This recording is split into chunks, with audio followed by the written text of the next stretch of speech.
കണ്ണൂരിൽ SFI നേതാവിനെ കുത്തിക്കൊലപ്പെടുത്താൻ ശ്രമിച്ച പ്രതി പിടിയിൽ. കൊലപാതകം ഉൾപ്പെടെ നിരവധി കേസുകളിൽ പ്രതിയായ റബീഹിനെയാണ് അറസ്റ്റ് ചെയ്തത്. ഓഗസ്റ്റ് 24-നാണ് SFI Edakkad area secretary KM വൈഷ്ണവിനെ റബീഹ് കുത്തിക്കൊലപ്പെടുത്താൻ ശ്രമിച്ചത്.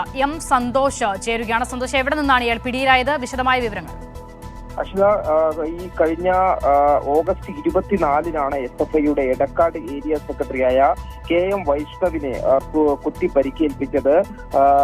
കണ്ണൂർ SMG കോളേജിന് മുൻപിൽ വെച്ചായിരുന്നു ഈ വൈഷ്ണവിനെ ബൈക്കിലെത്തിയ റബീഹ് ഈ കുത്തിയത്. അന്ന് കാലിനുൾപ്പെടെ ഗുരുതരമായി വൈഷ്ണവിനെ പരിക്കേറ്റിരുന്നു. പക്ഷേ ഈ ഹെൽമെറ്റ് ധരിച്ചിരുന്നതിനാൽ ഇത് ആരാണെന്ന് കണ്ടെത്താൻ ആ സമയത്ത് കഴിഞ്ഞിരുന്നില്ല. പിന്നീട് പോലീസ് നടത്തിയിട്ടുള്ള നിരവധി CCTVകളെല്ലാം കേന്ദ്രീകരിച്ച് നടത്തിയിട്ടുള്ള പരിശോധനയിലാണ് ഇത് കണ്ണൂർ സ്വദേശിയായ കണ്ണൂർ ആദികടലായി സ്വദേശിയായ റബീഹാണ് എന്ന് കണ്ടെത്തിയത്. പിന്നീട് ഈ സംഭവത്തിന് ശേഷം റബീഹ് ഒളിവിൽ പോയിരിക്കുകയായിരുന്നു.